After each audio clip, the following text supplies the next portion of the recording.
My work with children over the years has led to some very interesting places to visit. And one of those places was the Congo. So I was asked to go and work with former child soldiers in the Congo with the United Nations through a series of, which is a wonderful luck, really. Yes, that's the word. So I go to the Congo. I've got all my $600 worth of shots and all the whole thing, and I'm going. And again, I was going to be a hero. I was going to the Congo. I was going with the United Nations. Man, what an important person. Great. So I get there, and they actually put us in this big hangar. There was Doctors Without Borders who were there, Psychologists Without Borders, a lot of people. And so they're giving us this briefing in this big, huge room.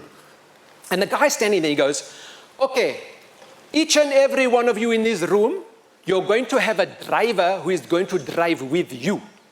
He's going to take you where you have to go, okay? So we are going to give you papers, your official papers. Now, if somebody stops you, you must give them your papers, okay? And don't say anything. So somebody puts up their hand and says, excuse me, sir, what do you mean if somebody stops you? He goes, no, you see, sometimes people, they kidnap you, but don't worry, just for one day. But then we must pay and we get you. But that's just $50. Don't worry, not a problem. So somebody else says, excuse me, how often does this happen? He says, no, not very often, 2-3 times a week. It's not a problem, don't worry, it's no problem. So, okay, this guy obviously knows what he's talking about. And so I get my driver, great guy, his name is Sipo. And interesting because there are a lot of South African names of Sipo, but he was from the Congo. And so he's my driver. Did not stop talking for a second, this guy. He was just telling me about the whole history, and we're driving and going along. And so we stop off and we get, we got some water and all that to take us. We were going to a refugee camp. And I had my little journal with me, my personal journal where I do all my sketches and doodles and write down my stories. And he picked it up. It was on the seat. And he goes, what is this? I said, oh, that's my journal. I draw all the pictures in here. And he's looking through it. He goes, wow. You're a very good artist. I said, you know, it's funny that you say that. I was told when I was at school, I wasn't talented enough to take the art course. And my art teacher, Mr. Lowe, wrote my parents a letter, and I think my mom still has it, that said, Trevor's not talented enough to draw. I've actually illustrated now 50 books, by the way, but this teacher knew that I was just like, you're not talented. So I didn't draw for a long time, even after we married. I sort of just doodled, but never drew. So I told him about Mr. Lowe telling me, he said, oh, I think that guy was wrong, man. And so we go into this refugee camp, unbelievable, kids everywhere. If any of you have ever been into one of those places, the kids just swarm you. You've got 10 kids on either hand, and they just want skin, and it's great. So I'm walking in, the kids all rush up, and one of the guys comes with a rolled up newspaper, and he starts swatting the kids away. And tells, leave them. But one little boy put his finger in my belt loop, and he would not let go. I mean, he was hanging on for dear life. I said, no, it's okay, let him be. So I'm walking around the whole day with this little dude hanging on my belt loop. I'm drawing on the chalkboard, this little dude just hanging there. He wouldn't go away. That afternoon, it was later in the afternoon, he's now pulling my sleeve. He needs to ask me something. So because he was speaking French, a little bit of English, a little bit of Swahili, it was all mixed in. So the translator guy says, he wants to ask you a question. I said, sure. So I knelt down onto his eye level, and that's something that I do with children. I've learned that if we get down on a child's eye level, we even the playing field, because if you're asking somebody to open their heart to you and you're looming over them, it's sometimes really quite imposing. So I went down to the kid and I said to him, what is your question? And he said to me, can you help me find my mommy? Now, these kids were all orphans. Both their parents were not alive. They had died in Rwanda. And he's asking me, can you help? As I was about to answer him, one of the workers said, I told you we're going to find all your mommies one day. Don't worry. I said, whoa, hang on. I said to the little boy, where do you think your mommy is? He goes, oh, she's in heaven. She died. I'm like, oh. I said, you know what I'm going to do?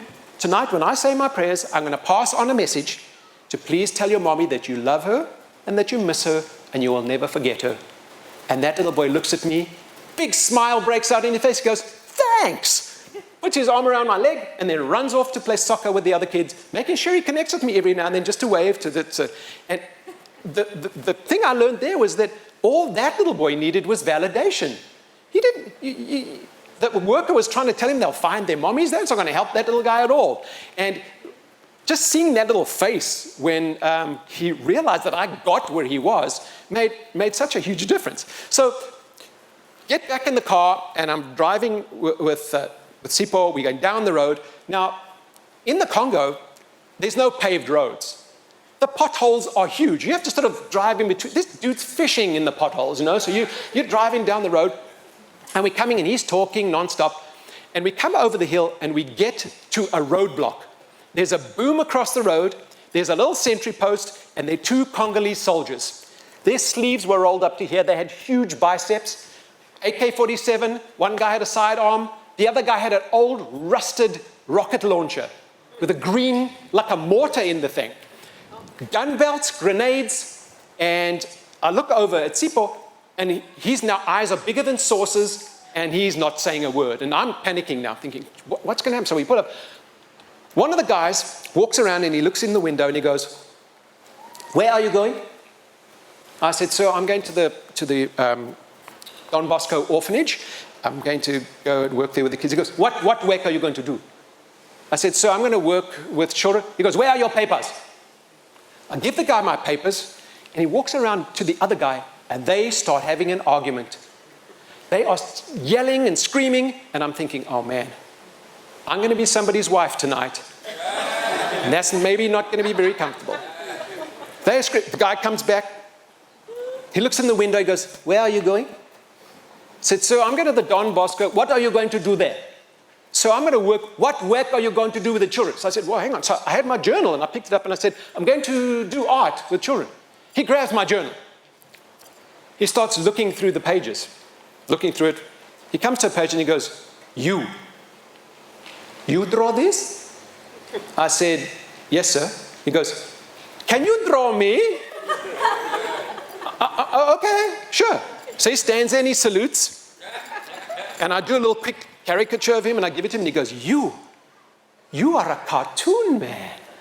Can you draw my friend? I'm like, okay. He says, hey, calls the other guy over, and the guy comes running over with the rocket launcher and all the grenades. And I say, just back up a little bit, okay? Because, so I draw him. They open the boom, and they wave at me, bye, cartoon man, as we drive out. We're driving down the road, and then Sipo goes, I think I know those guys. I'm like, what? Yeah, I think they live in my neighborhood, man. I'm like, I wanted to kill him, because I mean, didn't say anything. Well, the next day, we're driving along the road, and I wondered if we were going to see my buddies. Get over the hill, they're gone. Now, the interesting thing was that that little guardhouse and that boom was guarding nothing, because you could have driven around it. There were fields. So we come 3 miles down the road, come over the hill. There's that sentry box and that boom across the road, guarding nothing. We come up, and the guy walks over, I wind down the window, and he goes, where are you going? I said, so I'm going to the Don Bosco. Oh, it's the cartoon. Open the bloody gate to the cartoon man. Opened the gate, and every day these guys were at a different part of the road, and they waved at the cartoon man. And it was wonderful because I realized that my silly little drawings that I wasn't talented enough to do might have got me out of an uncomfortable situation. At the end of that road, which is bringing us to the end today, the end of that road was an orphanage that changed my life and fueled me to keep on doing what we do with an orphanage that we work with every year. But I got to the place, got to the orphanage, and I had my little papers and my colored pencils, and again, I was going to be a hero. It was going to be a kumbaya kind of thing. I was going to change these kids' lives, and I was going to be so important because it was going to be beautiful. And I had this all planned, what we were going to draw. We were going to share our feelings. They put me in a classroom with about 30 kids. I've never seen dirtier, stinkier kids in my life. Their clothes were torn. They were sitting on the floor. It was a dirt floor. They had little chalk tablets. The windows were all smashed out of this classroom. And those kids had snot trails down their nose, and they were just sitting and looking at me. And I kind of got a bit nervous because there was no affect on their faces. They were just sitting and looking like that. And I'm thinking, oh, man. So I gave them all a piece of paper, said, hi, my name is Trevor. I write children's books. I have a TV series. Important. Nothing. No response. So I'm looking over to the teacher, and he's just standing there looking at me like I'm an idiot as well. I'm like, okay, guys, can you draw your feelings? Please, draw your feelings on the paper. Nothing. Nothing. Now I'm thinking, I'm going to be there for a week. What am I going to do? I have no connection with these kids. I have nothing in common with them. I'm a fraud. How dare I go there and help them? They've been through more than I will go through in 10 lifetimes in that little life of theirs. I'll be honest, I wanted to run out of there. I was so ashamed, embarrassed, felt so inadequate. It was so uncomfortable. My stomach was telling me, run, turn around and run. And I'm thinking, what am I going to do? So then I said, okay, guys, listen, do me a favor. Draw anything. Draw a car. Yeah, draw a car. They're living in a jungle, basically. And so it was not working. So then I'm thinking, I have nothing in common.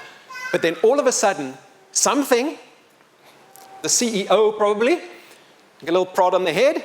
It's like, these kids are orphans. You've lost your father. You know how some of them are feeling. You know what grief is. And it came to me, I'm like, oh. So I said, well, guys, you know what?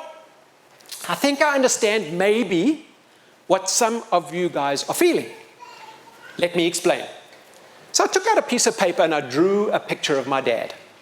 Now, when my dad died, I did cry a little bit, but I suppressed a lot of my grief. I kept it down, didn't allow it to come out properly for a long time.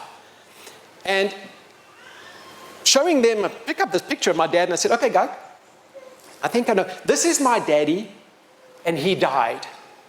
And as I said that, I heard the sound. It was like a wolf or some noise. And I'm like, wait, is that? And then I realized it was me.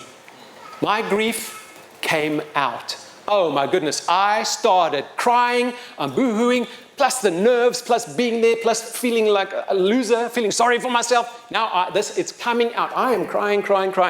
And while I'm crying, I start thinking about the cancer kids that I've worked with. Now, because I haven't grieved for them properly either. Now this is all coming out. So I put my head down, and I want to curl up into a ball and die. And I hear this noise. And I look up, and these kids are scribbling on their little pieces of paper, and they're drawing, and I'm like, okay, this is what I want. Put my head down. And then I look up, and for some reason, I'm still trying to figure out how. I said, and you know what? And they were like, oh no. What is this guy going to do now? I work with children who have cancer. Man, I miss them. And I put my head down. One little boy puts up his hand, and he spoke English very well. He was translating for a lot of the kids. He goes, what is cancer? And I realized those kids don't know what cancer is. They wouldn't even know that word. They've been through so much, and that's not in their vocabulary. There's not even a clinic there. The nurse comes to the thing for them. So I said, well, now let me tell you. So I started explaining about there were kids who were in hospital and kids who were sick. And I told the story about Victor and the pea in the cup.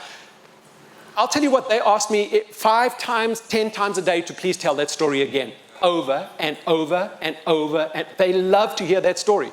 I would walk in their classroom because as I allowed myself to be me, they were like, oh, he's our best friend now, and this is fine. Every day I walk in, sir, can you tell us about the guy who peed in the cup, please? Told them. So on the last day I was there, I went in the morning. Sir, I said, no, I'm not telling that story again. We've got a few things we've got to do before I leave. Lunchtime, go off and I come back. And, sir, yes, I'll tell that story one more time. So I shared the story with them, and then I said to them, but hold on, guys, I want to ask you something really quickly. What do you like most in the whole world? They went berserk. They started screaming. So we love ice cream. Like ice cream. They had tasted ice cream for the first time in their lives the week before. UNICEF had brought ice cream. They made, these kids went mad. They were telling me about ice cream, trying to explain what it was, because I pretended I didn't know. No, they're telling me ice cream. Then I said, yes, I do know. I have ice cream. I'm very lucky I get to have ice cream. We drew pictures of ice cream, talked about ice cream, and then it was time to leave. Now, I know that being South African, you guys know how those kids, they will sing and dance for you when you leave a particular area. And they went to the gate and they were dancing and singing, and my heart was breaking and I was crying and they were crying. And so, I get in the car and I'm saying to Sipho, please, just let's go. I'm pointing to the direction. It was actually the wrong way down the road. I said, please, let's go. We've got to get out of here. So I wave goodbye out the window and we're driving. And then all of a sudden, one of the kids comes running alongside the car. He is banging on the side of the car, screaming. So I tell him, stop. We stop the car, put on brakes, and I wind down the window, and this little boy shoves this little drawstring bag through the window. And he said, Mister. I said, what is it? He said, open the bag. And I opened the bag, and inside is a coin, and the date on this coin, 1890. It's a British coin, got Queen Victoria on the back. Probably that little boy's only treasure in the world. And he wanted to show me his treasure. And I was like, wow, who knows how he got it or where he got it, because they don't have very much. Little shoe boxes with all this stuff in it. And I was like, wow, that's beautiful. And I handed it back to him. He goes, no, sir, you must take it. I said, no, I can't take this as your treasure. He says, no, please, sir, when you go home, please, can you use that money and buy ice cream for the children with cancer? And I did. I bought ice cream once, and I've gone back and showed this to kids all over the world. And as we were driving out, Sipho looks over to me, doesn't say anything. I hear him clearing his throat. I know he wants to speak. He wants to share his experience. We drive a little bit more down the road. He clears his throat, and he looks at me, and I said, go ahead. He goes, where are you going? Because I was pointing down the wrong side of the road. And he and I chuckled and really hard as we were driving.